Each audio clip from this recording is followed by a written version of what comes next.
प्रियजन हो, आम्ही निरंतर प्रार्थना करणे हे फार गरजेचं आहे. आपण प्रार्थनामध्ये मन लावावं, निरंतर प्रार्थना करावं. आम्ही थेसलोनिकास पहिले पत्र अध्याय 5:17 मध्ये वाचतो. संत पौल आम्हाला सांगत आहे, निरंतर प्रार्थना करा.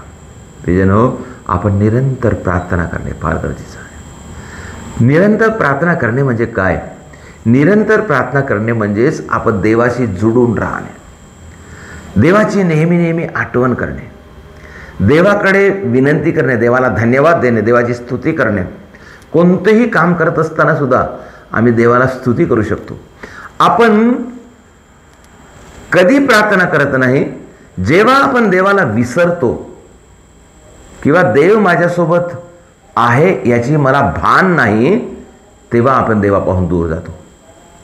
परंतु आपण नेहमी देव माझ्यासोबत आहे, माझ्या पाठीराख आहे, माझ्या जवळ आहे, अशी भावना मनात ठेवून आपण जेव्हा जीवन जगतो तेव्हा आपण देवाशी जुळून राहतो.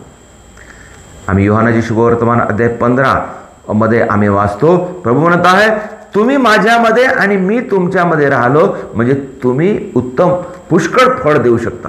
आणि म्हणजेच आम्ही जेव्हा देवामध्ये राहतो, त्याच्याशी जुळून राहतो, म्हणजेच प्रार्थना. आम्ही देवाशी जुळून राहावं.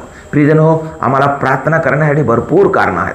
आपण पाहतो या भारत देशामध्ये पुष्कळ ठिकाणी ख्रिस्ती लोकांचा छळ होत आहे. आपण प्रार्थना करावं. आम्हाला बिमारी आहे, संकट आहे, प्रार्थना करावं. आमच्या बंधू भगिनी गरिबीने तजलेले आहेत, त्यांच्यासाठी प्रार्थना करावं. आमच्या मुलाबाळासाठी प्रार्थना करावं. आम्ही जेव्हा प्रार्थना करतो तेव्हा आम्हाला देव आशीर्वादित करते. आम्ही प्रार्थनाचं जीवन जगावं. आम्ही काय करतो, आम्ही कधी कधी कोणाची चूक काढतो, कोणाला आपण काय म्हणतो त्याचे निर्णय घेतो किंवा त्यांच्याविषयी आपण चुगली करतो, गोष्टी करतो, तो असा आहे तो, परंतु आम्ही प्रार्थना करत नाही. प्रियजन हो, आपण त्यांच्यावर दोष लावण्यापेक्षा आपण काय करावं, त्यांच्यासाठी प्रार्थना करावं. त्यांना प्रभू आशीर्वाद देव म्हणून आपण प्रार्थना करावं. आणि अशा प्रकारे आपण जेव्हा प्रार्थना करतो ते देव आम्हाला आशीर्वाद करतो. म्हणून प्रार्थना करूया, देवाला धन्यवाद देऊया.